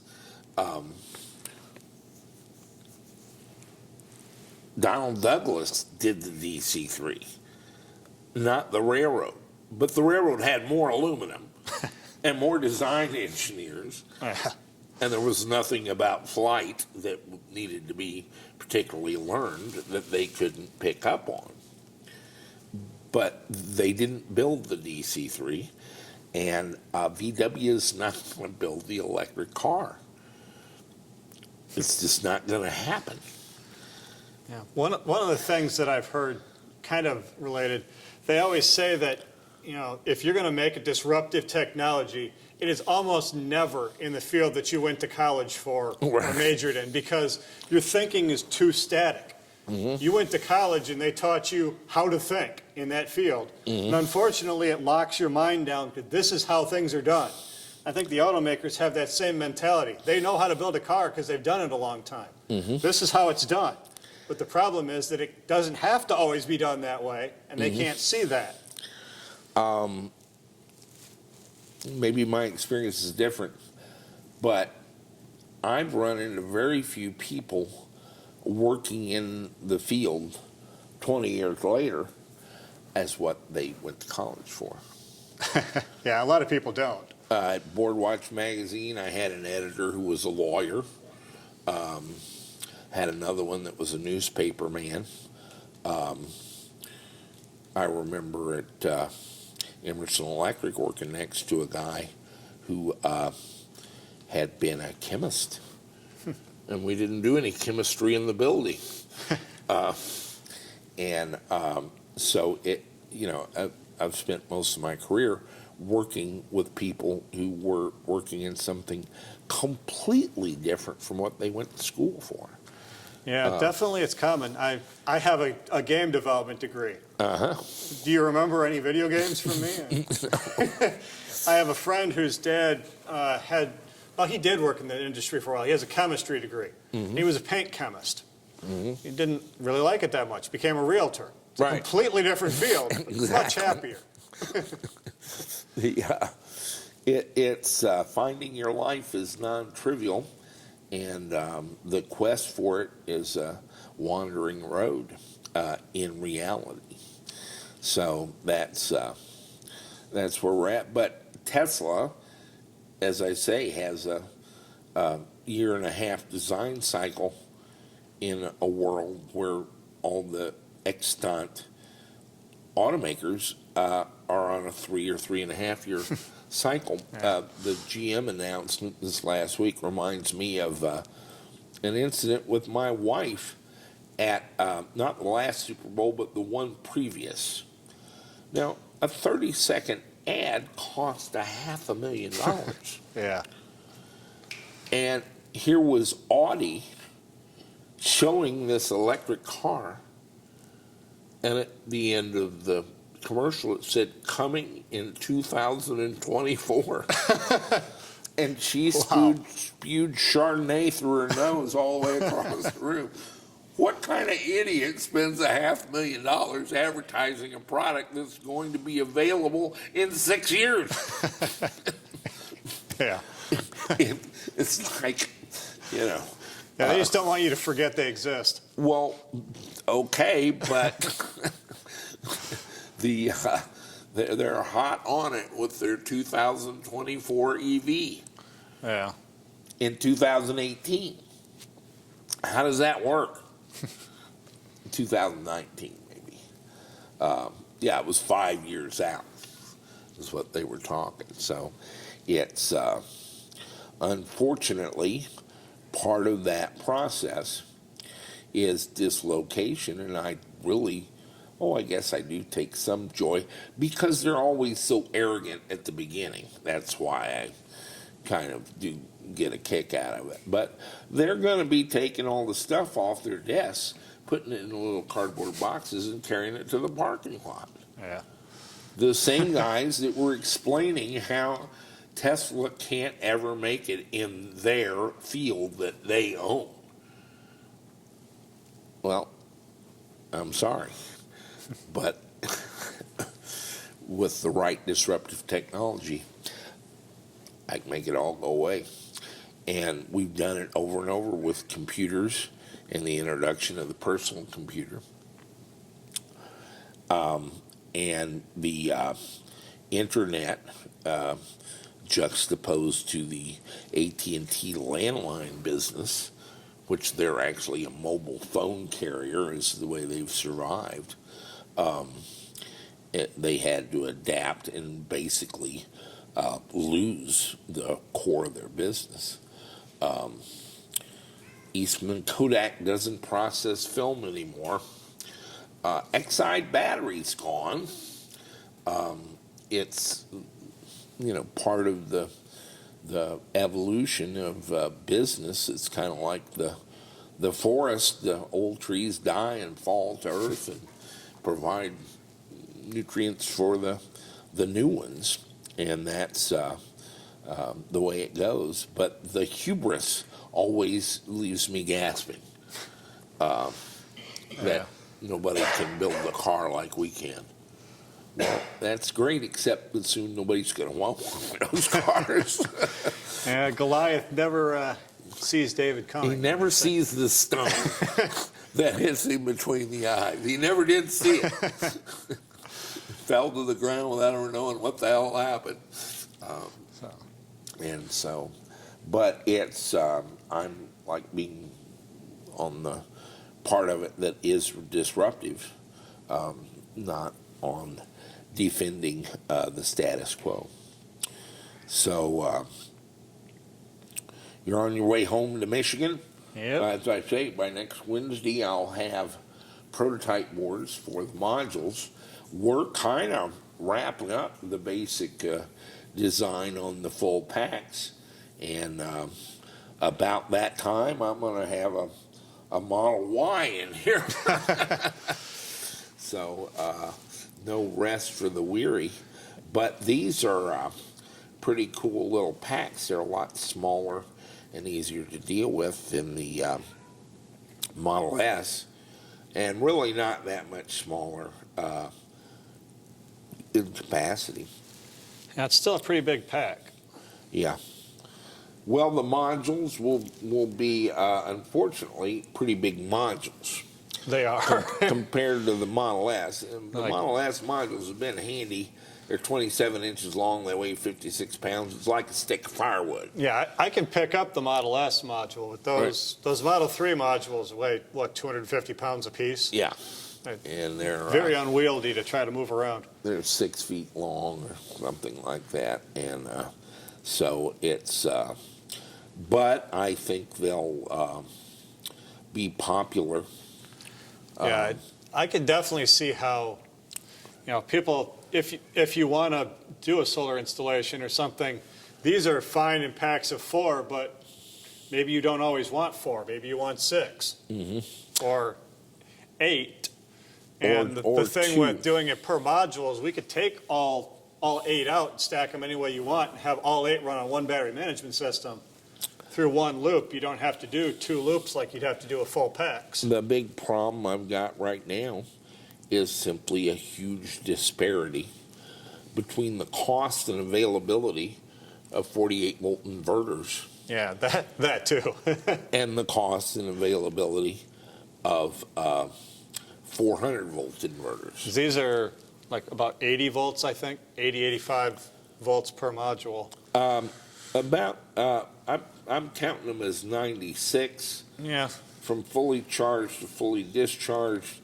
And of course it varies because we've got 23 cell and 25 cell. Yeah. But I actually had all spec'd out a 96 volt Sigoneer 15 kilowatt inverter. And yeah, they made me so mad. I actually paid for them. And they were supposed to be here in January 2019. Well, they got a big order for a UL compliant inverter from another guy here in the U.S., and so they simply delayed mine. And I made them send me the money back, and we've kind of dropped it since then. I had a conversation this week with them, and they're wanting to do an 18 kilowatt 48 volt inverter. I'm like, how did you guys get in this business? Do any of you ever use any of this stuff? 15 kilowatts at 48 volts, which you're mostly at 45 or 46 volts, Yeah. is a shit pot full of current. It is. Like 400 amps. And why would you make an 18 kilowatt on purpose? In the first place, if you have a 6 kilowatt inverter and you add 3, that's 9. That's a big jump. Yeah. If you got a 15 and you add 3, Yeah, not a big jump. what am I supposed to do with that? But second, I can't carry the current to it. And this guy assured me in no uncertain terms, they're kind of in the battery business now. They kind of see what we're doing. They're trying to do it in China with LiPo4 cells, which of course are relatively enormous. They are huge compared to this. And He said the battery can make that much current. It can. I said, this is astonishing. How do you all operate in this business? Yeah, the battery has always been able to make 10 times more current than we need in any inverter I can imagine. How do you get it from the battery to the inverter? Well, you would think And by so. the way, I spend a lot of time looking inside your inverter, and I don't know how it handles what we're sending it now. I said, if you have a lithium battery and you take a 2-aught or 3-aught or whatever you want cable and put 500 amps through it, the problem is it's not an EV. It's not 4 or 6 seconds. I might run that for an hour and a half. Yeah. What you've done is just built a thermal fuse on a bomb. Well, at least you can cook your dinner on the battery cables. Well, exactly. And after the insulation melts and they short out, and the batteries will put out plenty of current. In fact, they'll blow up. Well, you don't have to worry from about that the so heat. much on LiPo 4. One of the things we're having on the, we've got No, those. I have blown up LiPo 4. We've got those Enerdell packs Yeah. that I have. They're just, it's an interesting pack, but it can't put out any current. They use batteries that are rated for like 250 amps. Like, at least it's 400 volts, but it's only 250 amps. They really don't put out anything. It's just not a fun chemistry to work with. It's safe probably, but you can't draw anything off of it. Well, those LiPo 4s will put out more than Tesla's NCAs as far as current. So I don't know what they're using in the Enerdell ones, but they don't put out much current. This guy's trying to design a bomb, calling it an inverter, and I'm like, do a 20 at 96 volts. Yeah, up the voltage. And it's not that it's that difficult to get MOSFETs that can handle that kind of voltage either. So My current limit that I put in here to shut it down, not to shut it down, but to shut off the solar panels, if it exceeds that current, at 20 kilowatts is 50 amps. yeah, much more manageable. Much more manageable. 1 AUG is plenty. We don't need all that. Yeah. I can run it across the room. It doesn't care at 50 amps, Yeah. 400 volts. So that's why conceptually I've always wanted to use the full packs.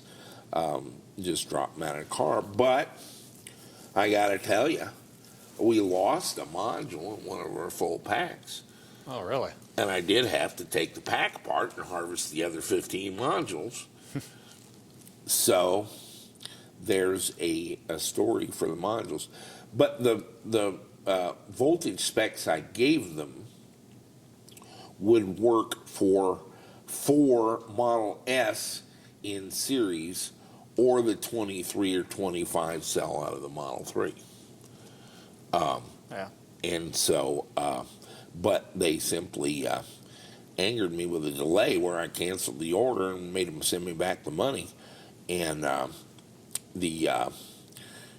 so we've never gotten the 96 volt yet, and they say they're having problems with it. I don't know what the problems would be. A little different transformer. More bigger MOSFETs.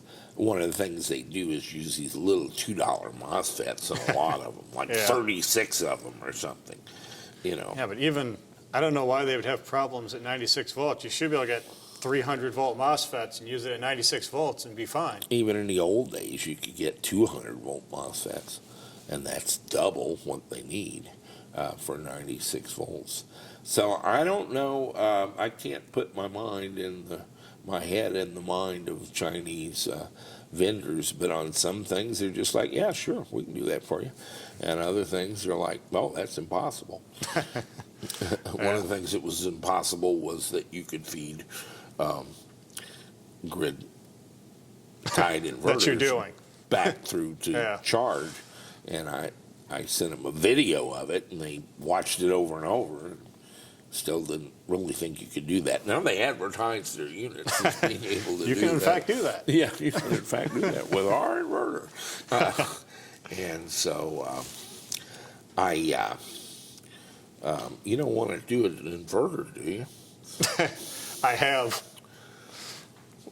Well, I tried to make, well, I have a project at work with a custom three-wheel car, and it had a motor, but it didn't have a controller for the motor. So we thought, I had a couple of the DMOCs. Yeah, right. That, I'm like, well, I'll just try to drive the or the IGBTs on this DMOC. I think it was the air-cooled ones. Mm-hmm. So I tried that, and I blew up a bunch. Like I said, with Tesla and turning their inverters into slag, unfortunately, that's what happens Collin. when you have a software glitch. Yeah. It just plain vaporizes the inside of your inverter. Well, that's the process. I'm sorry. As I said, yeah, if I could design something and it just work, I would. The inverter thing has kind of had me. I've wanted to do one for 4 or 5 years. And I keep thinking as soon as I do, somebody's going to come out with just what I want.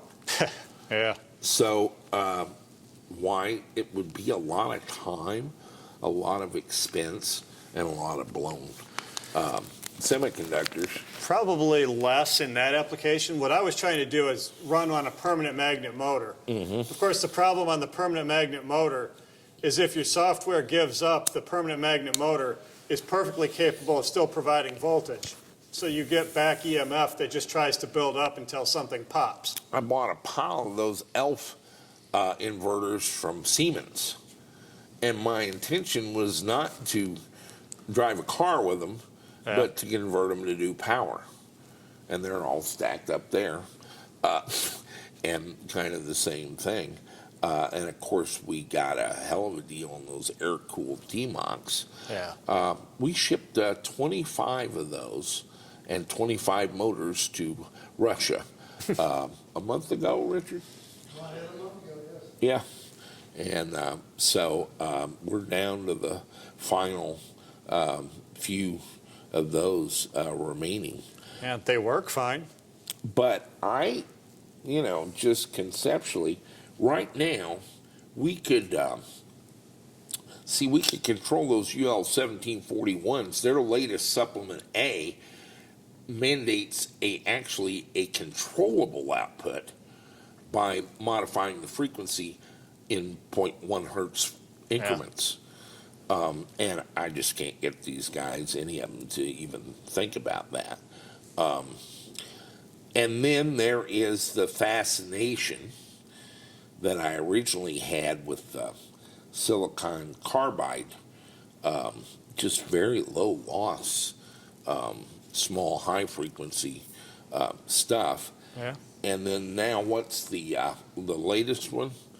Not silicon carbide, but I can't remember the name of it. Silicon carbide is actually what they use in the Model 3 inverter. Yes, it is. But there's a later one. I can't remember what. The memory's always the second thing to go. Yeah, I don't know any. I actually ordered a development module, and it sat on the table for a year, and it's gone now. But in any event, using very low loss latest silicon, and but probably sticking with the transformer concept. I just like the whole slack and isolation of the transformer. Yeah. It's kind of feels squishy to me. It's got a little buffer in it. Things are not connected quite so hard. Yeah, transformers have that kind of some slosh because you've got the inductance. Exactly. You're building up inductance back and forth in the coil, so. And it makes things sort of less critical. As long as you don't saturate the core, you have a lot of wiggle room on what happens. Right. It covers a multitude of sins. And so take, a microcontroller, maybe a pair of them, one to handle the inversion and the other to handle communications, and make a CAN controllable, high voltage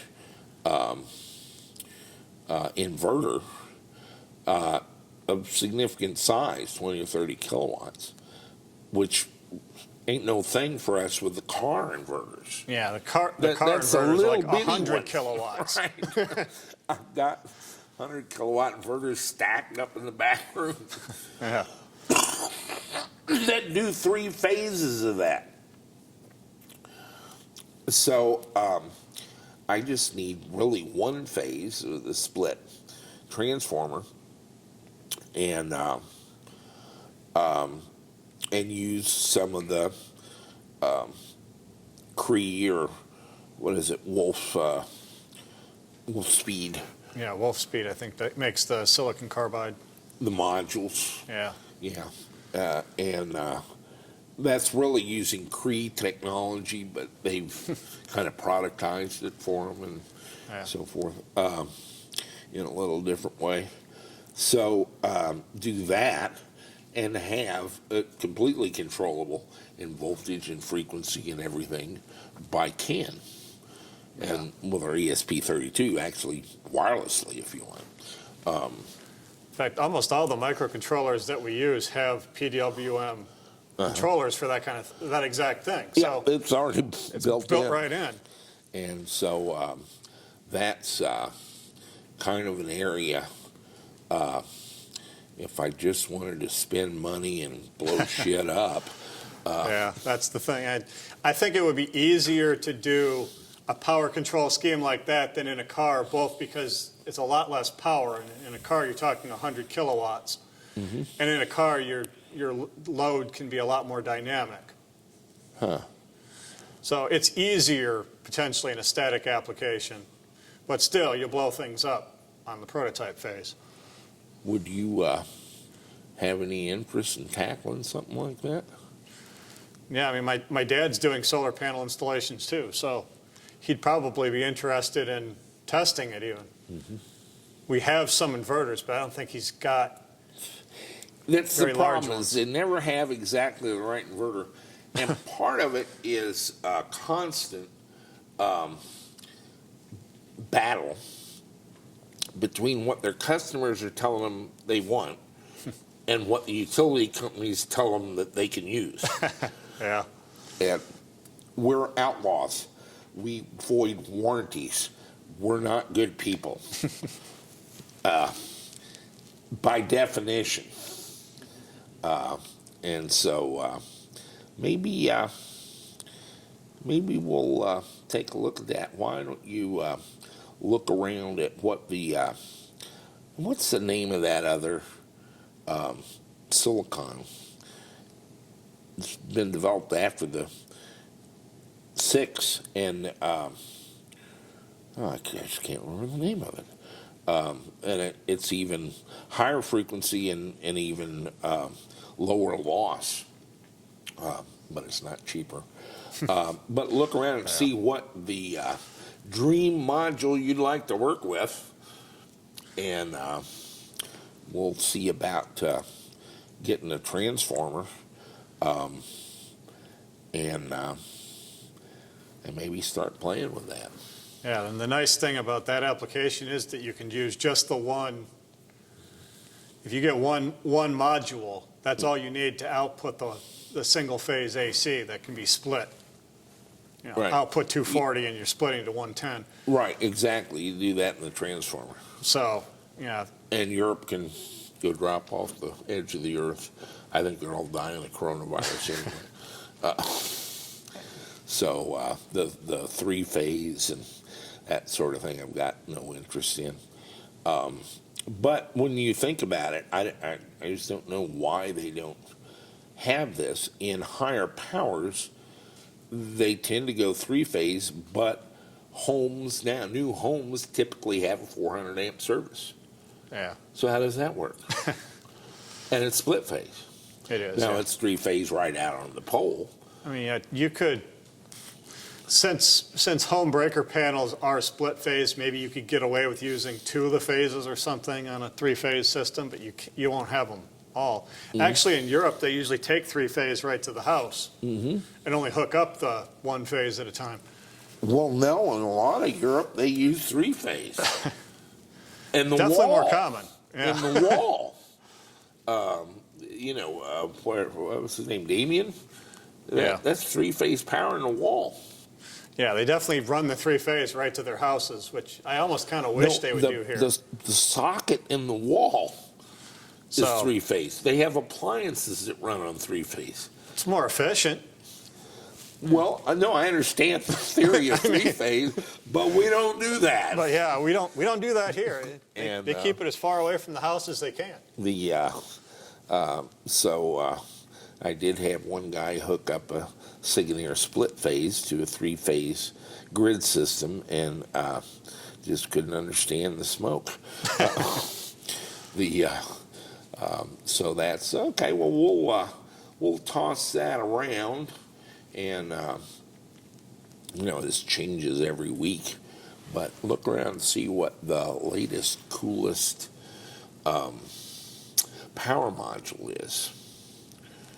And that would be the way to sort of leapfrog this. A lot of times, just the silicon guys bail you out. They have something every week that's the latest and greatest. It just changes the world.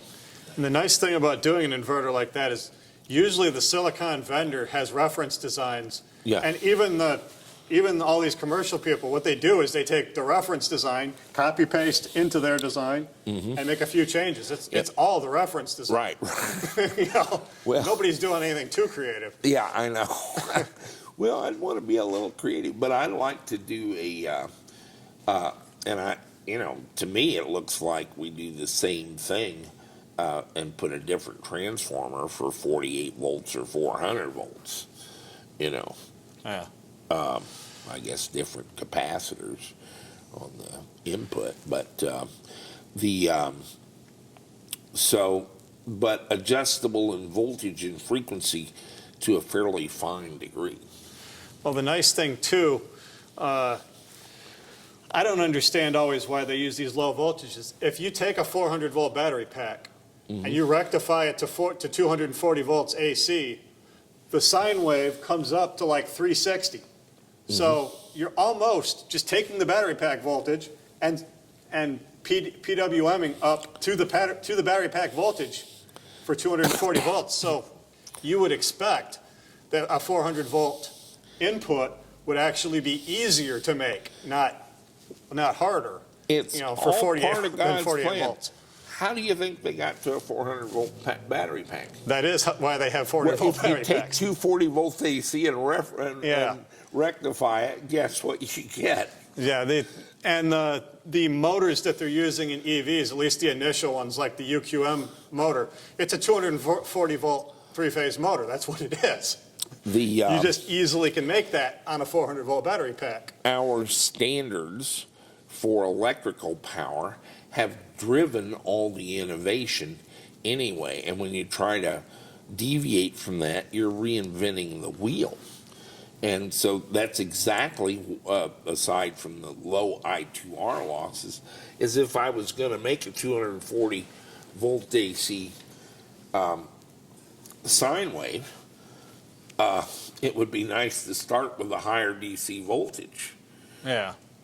Although, if you use the transformer model, you can step that. You can, but yeah, your losses are a little bit less if you can be almost the correct voltage in the first place. Yes. So, I don't understand why they didn't do more of that. The electric vehicle people immediately went to that. They were like, okay, well, 240 volt motors exist. Let's just do the back of the envelope calculation. What's 240 times 1.414? Okay, we'll get pretty close to that, and that's the battery pack we're going to use. The other thing I get a lot of requests for pressure on is to use the car to run the house. Yeah, vehicle to grid. Yeah, and I just, in my mind, by the time I get done, it's a $7,000 device. Yeah. And you need it like once ever to watch it work.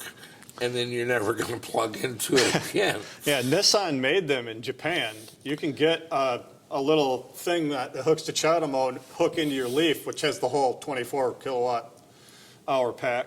So you're not going to power your house for long, but you can do it. Well, it would make an emergency backup thing, but I just don't get it. Yeah, it seems overly costly. It's like we built the fax machine into Microsoft Windows. A guy did a program that would do this. It would send a fax over a modem, Yeah. a regular modem. So they actually put him out of business by sucking the whole concept into Windows. And for a while, you could just send a Microsoft Word document or something to a fax machine. Yeah. Now, doesn't that make sense? Yeah. Yeah, and it doesn't at all. The fax machine worked because you could take paper and go stuff it in it. Yeah. Even today, we have a fax machine at work because it's just so much more convenient. And I find myself taking documents. People will send me a PDF. Okay, fill this out for me. Print it. Right on it. Goes right in the fax machine. Yeah. So you have to be careful not to spend a lot of time, money, and effort developing a solution for something that's not a problem in the first place. Yeah, even today, I'm willing to use a fax machine. I mean, it's simple, it's easy, it's convenient. You put the paper in there, you push the button, you walk away, it's done. All you'd have to do is scan it into your computer and then send it over the modem. No. How about I put the page in and push the button? Yeah, there's some things, like you said, if it's already a Word document, sure. But how many people these days want to hook a phone line all the way up to their computer to do a fax? No one cares anymore. It just, it doesn't. Just print it out and stick it in the fax machine. Yeah, that's all I ever do. So that's what I've got vehicle to grid in my mind is a elegant solution to something that's not a problem. Yeah, I mean, it would be possible, like with these cars, to abuse the supercharge protocol and make a plug. You plug it in, okay, now you've got the 400-volt battery. It would probably be reasonably cheap to do it if you could source the plug. Think about it, Colin. We can source the plug by ordering the Tesla wall charger. Yeah. And we've already done all the pieces. We did CHAdeMO. Yeah. There's a CHAdeMO adapter for the Tesla. Yep. Eliminating the CHAdeMO adapter and doing the Tesla protocol, it's some work, but like a long weekend. Yeah, it shouldn't be too difficult. I've only heard of maybe one person making their own charge station that would work with a supercharger where they made the station and you could plug it into a Tesla and charge it. So that's not super common yet. And I don't know if anybody's been brave enough to just drive their normal EV up to a supercharger and charge on the network. That should be possible too. But I looked at that for a long time and just decided the way to do it would be to get with Tesla and license it and have a procedure for payments and the whole thing. I wonder if they'd be more copacetic to that these days, just because, back when we were first thinking about it, all supercharging was basically free, and you got it with the car. Now all supercharging is charged to you for any new car that you buy. So, they already have the infrastructure up now to charge people for using the supercharger. So do they care anymore? I mean, maybe they would license it. Well, yeah, except in the interim, there were plenty of CHAdeMO chargers around. Yeah. And there were plenty of J1772s. And how much would a guy with an EV pay to be able to charge on the Tesla supercharger network? Yeah, I don't know what they charge Tesla owners for that, but I mean, it's all for pay now. So no, but the device, it's again, how big is the problem? Yeah. We never even finished Chatamo for the cars. I've got a Chatamo plug on that with the cables and everything on that green VW thing. Yeah. It's mounted behind the VW logo. It's really kind of cunning. Yeah. A kid that was working for me come up with that. It's gorgeous. We never hooked the wires up to anything. We have and two. you and I had already done the software Yeah. and had it working with Damien in Ireland remotely. We have 2 Leafs. We specially got them just because they had Chatamo ports on them. I have used them 0 times. Right. Well, that's the other end of it for me is I've supercharged at a Tesla supercharger about 6 or 7 times ever. Yeah. It's just, I mean, maybe like on the trip that I'm on right now, maybe then you would use it. But in town, why would you bother with that? Right. Well, and that gets back to our original thesis. Americans average 37 miles a day. Yeah, I mean, I drive a And- Leaf back and forth to work because you don't need more than the 24 kilowatt pack to get back and forth to work for days. How far is it to work? For me, about 9 miles. Yeah, and you got another 9 coming home. Yeah, so 18. And So the- go screw around at the grocery store and a hardware store.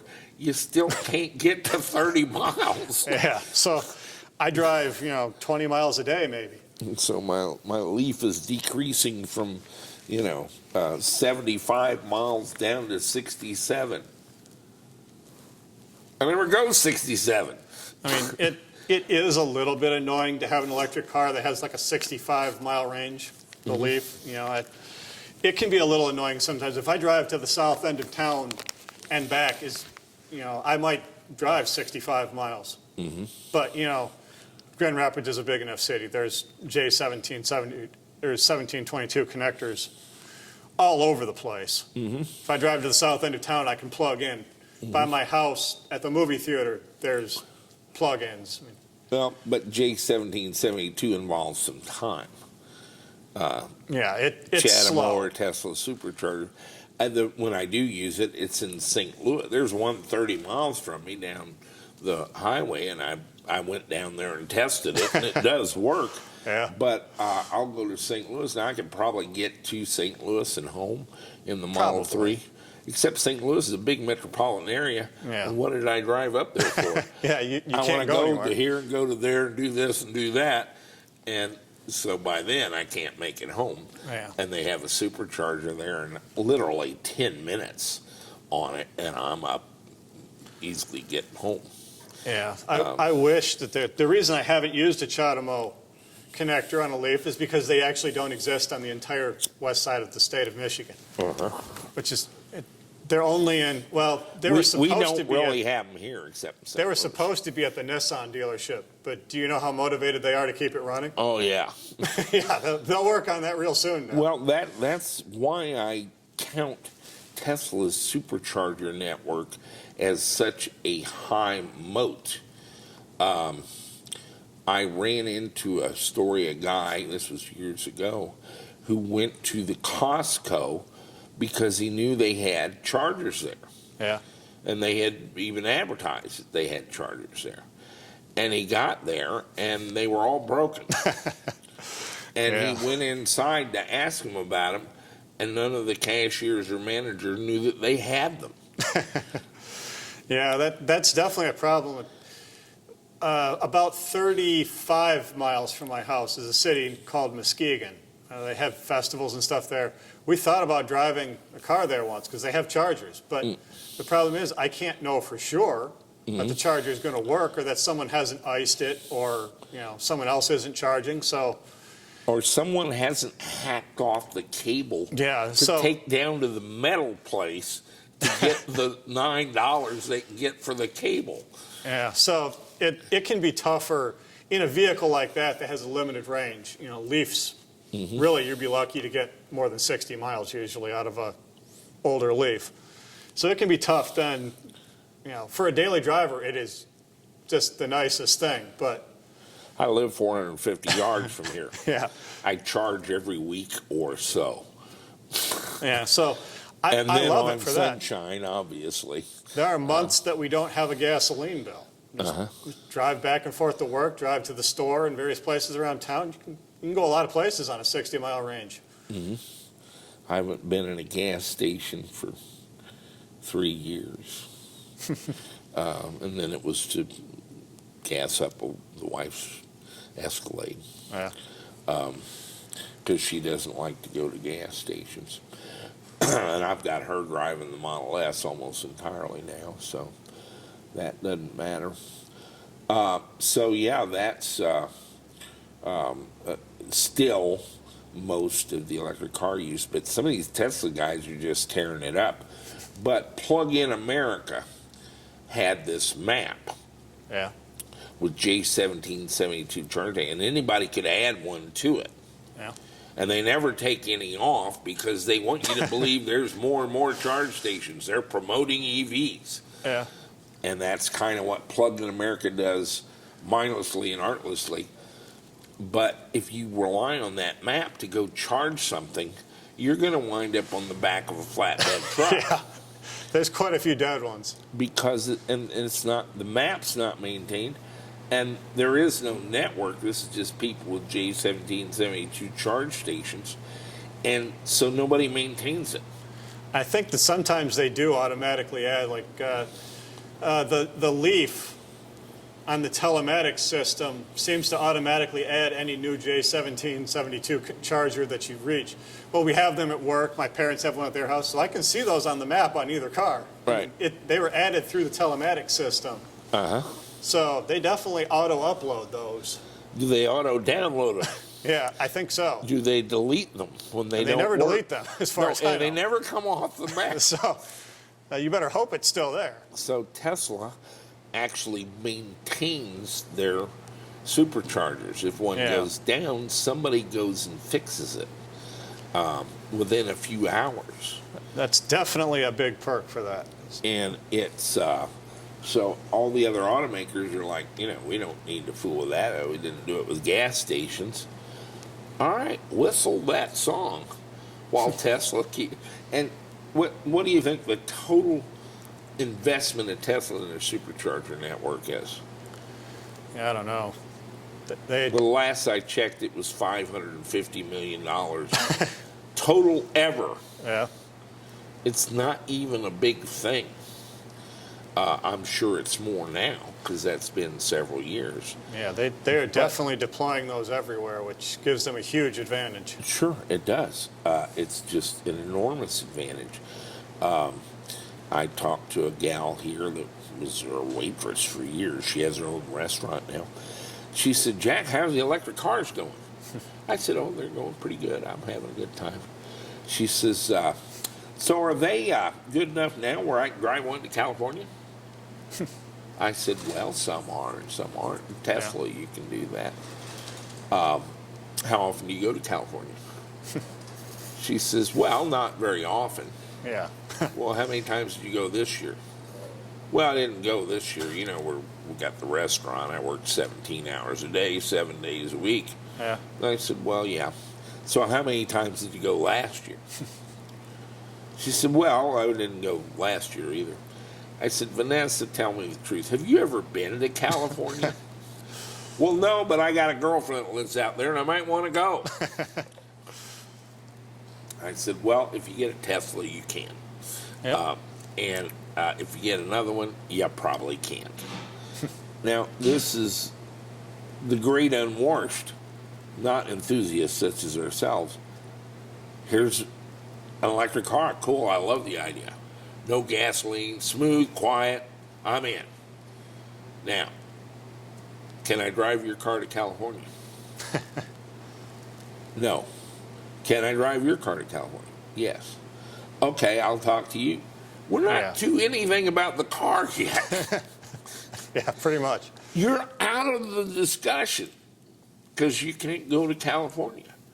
Yeah. Well, yeah, you can. Well, yeah, if those stations happen to actually be there and, That is the big thing that a lot of people worry about. What kind of range, when I tell people I'm driving the Leaf all the time, well, what kind of range does it get? Yeah.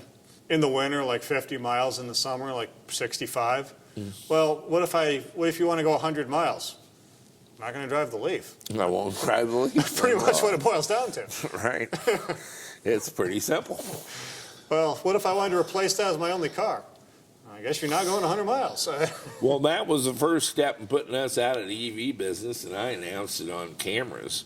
The Leaf was 37 or 39,000 when it was introduced, and people didn't want to pay that. So to move them, they leased them at very attractive rates, like $99 a month or something, $139 a month. So they're out there on lease for 3 years, and at the point where you might buy the Leaf, they had a new Leaf that went further. Yeah. So who's going to buy their run-out lease? Nobody. So they all turned them in. Yep. So I don't know what they're at now, but for a while you could buy Leafs with 15,000 miles on them and not a mark on the car for $10,000 or $11,000. That's how we got our 2 Leafs. Basically, because we do business with the guy in California and everything, and we'd been back and forth to LA several times, go down there to LA, pay like $12,000 for a Leaf that's off a lease now. Just have it shipped back because obviously, for the 65-mile range, it's not making it 2,500 miles from LA. But then you have a California car; it's never seen road salt. Right, and a resale Fiat 500 or a smart car. Some of them were going for $5,000 or $6,000. Yeah. And again, where are you going? So basically, I'm telling our viewership, if you just want an electric car now, you don't want to build your own custom thing. You're not really avid to learn about it. You just want to drive an electric car. I can't sell you the batteries for an electric car for what a Leaf with 15,000 miles on it. Yeah, that's what it boils down to. And a Leaf is a decent car. You can get them for $10,000. I've never said a word against the Leaf. In fact, I'm more than you are. I'm like, you don't even need 65-mile range. Yeah, so it's perfectly fine. It's a great car. Yeah. It's got the Leaf that I drive every day has 4-way cameras on it. On all doors, big top-down view. Yeah. It's great. It's like, $12,000 $12,000 car. I've never said a word against this car. Now, which do I want, a Tesla or a Leaf? Duh. Well, yeah, if you've got the money, you want a Tesla. But I mean, if you're going to try to get into an electric car cheap, you're not going to build one for $12,000. No, you can't get the batteries for $12,000. So if you can get a car that's built, it goes 65 miles. It's got 4-way cameras for $12,000. Why wouldn't you do that? Stereo, seat warmers. Yeah, it's got satellite radio. Want? It does have heated seats on all the seats, including the back. I mean, it's got CHAdeMO if you are in a zone with that for $12,000. Yeah, it's still, just a bargain. I want a Tesla. I can afford a Tesla, but. Richard can't, so he made me build him one. He hadn't got it licensed yet, but and so that's kind of the thing. But Tesla's charging network is not credited for the advantage to Tesla that it is. It's undervalued. It's a big deal. And if you live in an apartment, it's the only electric car you can use. Yeah. It can be difficult to charge at an apartment. Well, you go to a local supercharger just like you go to a gas station. Yeah. And 40 minutes later, you're good for the week, probably. Or it depends. My brother works in downtown Grand Rapids, and he had to borrow a car for a while when one of his was broken. They got electric vehicle chargers in the parking ramps for the city buildings. So wow, that's great. You go to work, you charge, you go back home, you don't need to charge. Well, I've always said that 90% of the charging is at home or at work. Yeah. And it is. and it's at a relatively low rate, but you're asleep or you're working. Yeah, even the J1772, those are like 10 kilowatt chargers. But even in a Tesla, that's 8.5 hours. That's how long you're at work. Right. So what do you care? Well, it's also how long I'm asleep. So Yeah. it's like, how long does it take to charge? How would I know? Why would I care? Yeah. And if it charges while you're asleep or while you're at work, you don't care if it takes 8 hours. But it answers the question. If I want to go drive across country, I can do it. Yeah. And so I think it's a very undervalued quest. What else is going on with Tesla? Like I say, they're looking to build a Cybertruck factory, and the two places I've heard are Austin and Nashville. They come build them in Cape Girardeau, as far as I'm concerned. But so I think your comment about the lower cost of living in the Midwest, Yeah. I think they'll get there. Yeah, a lot of places are finding that, and Nashville is a popular place, I think, even to build internal combustion engine cars. So Tennessee is hot right now, Yeah. man. They've just gotten all over it, all the way around on the economics and quality of life thing. They're a hot state. I mean, of course, coming from Michigan, that's a rather hot state for automotive building too. Well, I mean, yeah, sure. we know all kinds of people building parts for Tesla. Yeah. Not just the Tesla stamping plant. I mean, they make a lot of parts in Grand Rapids because we're so close to Detroit that, that is Michigan, southern portions of Michigan are pretty much where car parts are built. No, we've got them all up down the Mississippi River. Yeah. All kinds They're of little in companies that Tennessee too. I mean, make there's a lot of ashtrays places. or bumpers or plastic pieces to retain the spare tire. Or, So yeah, the zones are mostly in the Midwest, Tennessee and Missouri.